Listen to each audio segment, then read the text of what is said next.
Normally I'd go out for a walk in the mornings, but right now I'm going out to weed most mornings.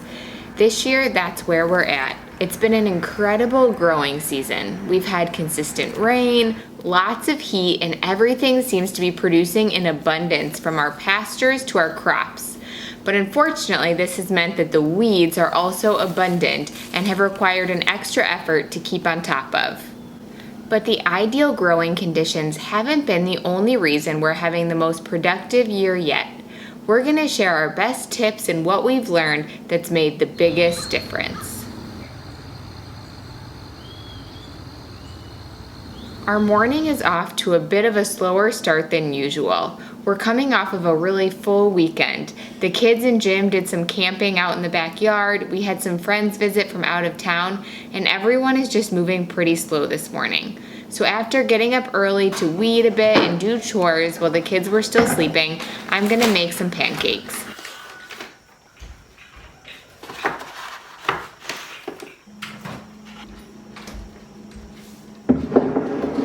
I love this recipe because they don't actually contain any flour, but instead use oats. They also have 6 eggs and yogurt, so they're just way more nutrient dense and protein rich than your standard pancake recipe, but they also taste really good. To make them, you're just gonna throw all of the ingredients in a blender and mix everything until smooth. And I'll put the full recipe below.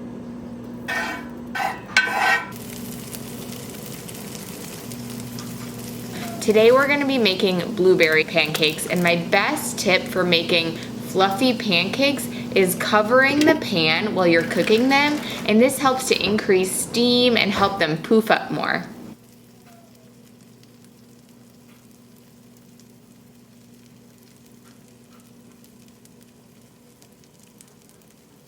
I don't see any potatoes. Pancakes, they're not pretty.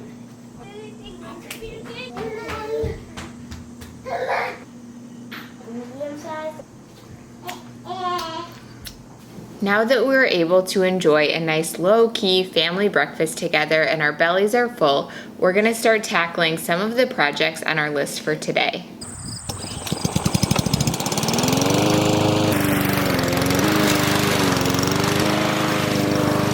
When we moved onto our homestead in 2020, we dove in head first and very much had a fire aim ready mentality. We already had cows and got them grazing in our back pasture.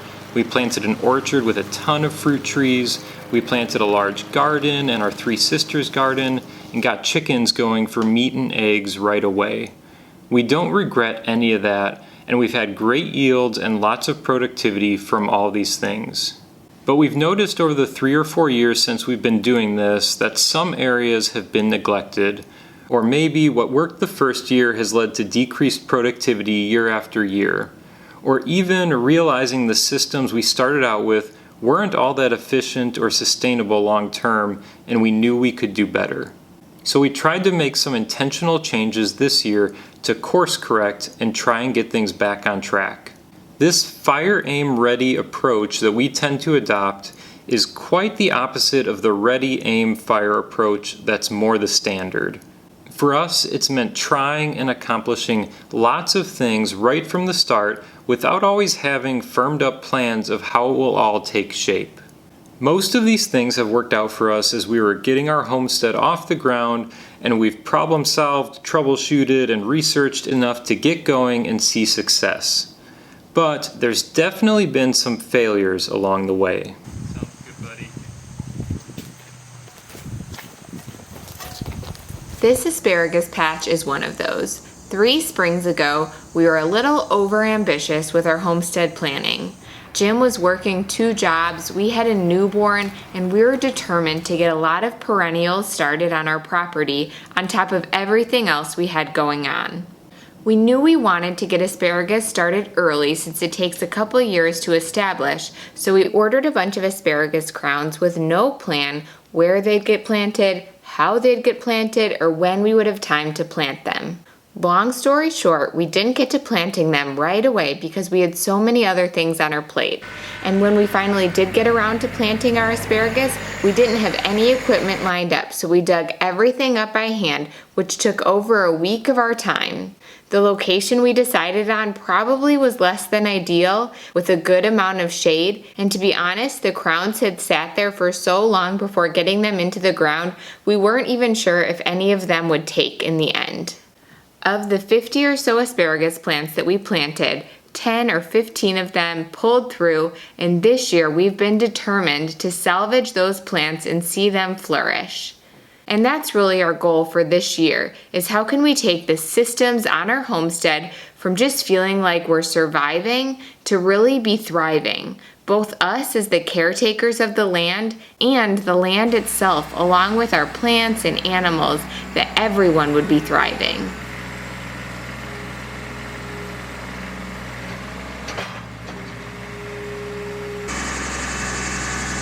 The first thing we've done is invest in the right tools and equipment. In the beginning, we didn't really want to put the dollars into investing in anything major and weren't really sure what we needed yet. But after lots of work by hand and many wheelbarrow loads later, we've realized time is both our most valuable and most limited resource. And there were so many projects we tackled in those early years that took us days or weeks doing it by hand, like the asparagus, that could be done in hours with a tractor or skid steer. Joelle finished what was her third round of weeding the asparagus this season, and each time afterward we've said we really need to mulch that area. What was different this time around is that we picked up our used Kubota tractor not long ago this summer, and we also had trees removed recently, leaving us with 2 massive mounds of mulch at our disposal. So this time, getting mulch down was a no-brainer to avoid another round of weeding in a month or two. We're starting out by heading over to the compost pile so we can compost around the plants first before adding the mulch. This became sort of a mini project within a project, as we realized the compost pile had been taken over by weeds, and we should really take care of those before those go to seed, and then we're just perpetuating the weed problem when we spread the compost. After we spread a nice layer of compost around the plants, next we brought in several loads of mulch. Again, this little tractor was definitely the right tool for the job.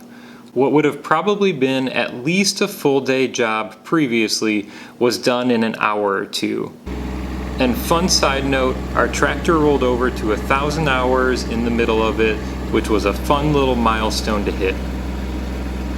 If you were wondering, no, the mulch didn't just magically spread itself out. For whatever reason, our video stopped recording while we were spreading it, but I did come back and add a couple more loads of mulch and spread those out. It's not perfect, and no doubt there will still be weeds here and there, but a couple-inch layer of mulch should help keep our asparagus patch from being such a time suck with regular weeding in the future. And don't get us wrong, we're not necessarily saying to go out and buy a tractor or skid steer right away. We realize it's a huge investment, and we were thankful to have been in the position to make it this past year and find a good deal on one. We can definitely attest to getting by with a mostly hand-powered operation for years. But that's also what it felt like for us, like we were just getting by and we knew we could be utilizing our time better. We've already seen over the course of a couple months how this one piece of equipment has really opened up a whole new level of productivity and even possibility for us. Borrowing a tractor from a neighbor or renting equipment from a local rental place are also great options, something we wish we would have done more of sooner. Some other examples here are having a good weed whacker or chainsaw. For hand tools, we've loved using our broad fork and wheel hoe in the garden.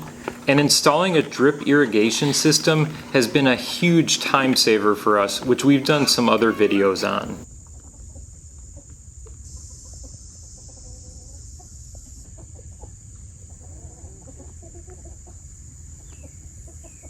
The next thing we did differently this year is to scale what we're growing appropriately. In the beginning, we used 5 rows of approximately 150 feet each and did 3 rows of potatoes and 2 rows of Three Sisters, the corn, beans, and squash. And it was great. We grew a lot of food, but it was way more than we needed. A lot of potatoes ended up going in the compost at the end of winter. So we scaled back what we were doing, and this year we're actually only doing 1 row of potatoes and 1 row of Three Sisters.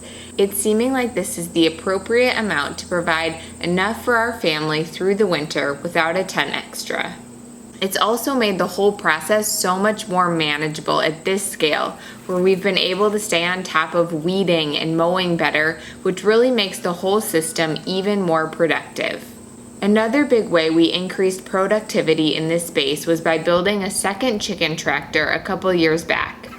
Previously, we were raising multiple batches of chickens for meat spanning over almost the entire growing season.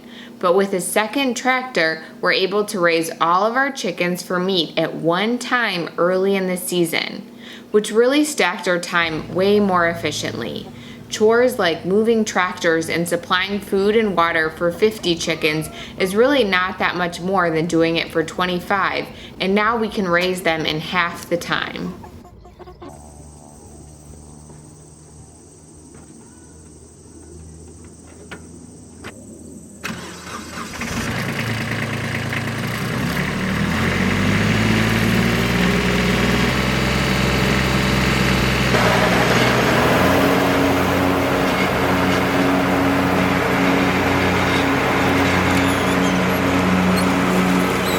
This leads us to our third point, that while sometimes it's necessary to scale back, other times it may be necessary to just say no altogether. So we're the sort of people that generally like to take the opportunities that life throws our way. This was the case with Thimble, our family milk cow, and that has been such a great and life-changing experience for us. But one experience that didn't go so well and caused us to be a little more cautious in what we say yes to and commit to was a few years back, some friends offered us an older male pig they were looking to pass along. We said yes, and I built a little pig pen, and we had hopes of maybe getting a sow at some point and farrowing pigs that we could raise. While we gave him regular food and water and checked in on him, one day we woke up and he was dead. We still don't know exactly what happened. We had only had him a couple months, but looking back, there were some things we could have picked up on and probably acted on or done differently to change the outcome. This was a big wake-up call for us. We often get asked, "What's your next animal?" Right now, we don't have plans for anything more. Our pig pen sits empty for the time being, and we're okay with that. Instead, we're trying to focus on honing our current skills and systems and improving what we already have in place. There's always more we could be doing, but as we found out the hard way in this instance, sometimes doing less is what's most productive. One of the things we've put a lot of emphasis on managing better this year is our pasture. We've observed in the past that some areas of our pasture were getting regularly overgrazed, while other areas were going untouched most of the season. Without equipment powerful enough to mow our fields, there really wasn't much we could do, and it was taking a toll on some sections of our pasture. Since getting our tractor in the spring, we've had the capability to mow down our fields after our cows are done grazing an area. This has hugely benefited the health of our pasture and our cows. The whole pasture grows in more evenly now, so the cows are grazing everything down way more evenly than they were before, leading to less overgrazing. And it helps keep weeds from going to seed and spreading. Usually, by this time of the year, the cows would be struggling to find pasture and get the nutrition they need. But this year, the pasture is still abundant, and this is the most content we've ever seen them. Hi, guys. They're way up there. It's dangerous going down. Yeah, but go narrow. I'm going to shoot it. But I can do it.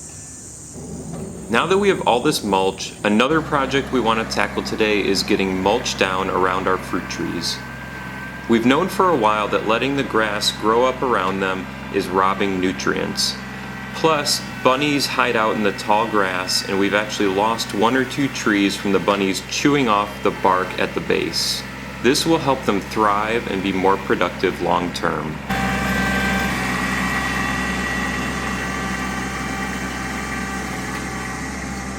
The fourth thing we've been trying to be intentional about is our mindset around work on the farm. It's easy to grumble and complain about the amount of work that growing your own food takes and the sacrifices that must be made to do so. But this year we've been regularly reminding ourselves of our why. Before we moved onto our homestead, every weekend you'd find us driving miles to local farms to track down food and volunteering at a local vegetable farm whenever we could. For us, farming allows us to stack so many of our values. It provides us with nourishing foods, we're getting outside regularly, we work with our hands, and we're doing it all together with our family. At the end of a weeding session, I feel so good. I can see what was accomplished, I go to sleep so tired in the best way, and there's definitely no need for a gym membership. If I can have that mindset that this work is such an honor and a privilege, then I see it differently and the enjoyment around all of it is so much greater.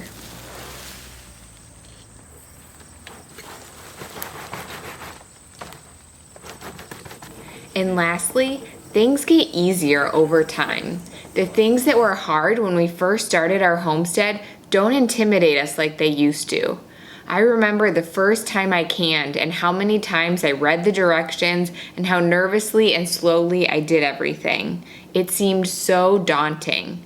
Now I can practically do it in my sleep or more realistically while I'm cooking dinner and doing the dishes.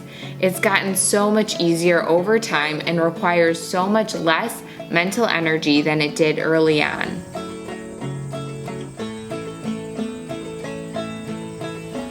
Trellising tomatoes is one of those things for Jim that felt like he needed to psych himself up for before and set aside a large block of time to accomplish.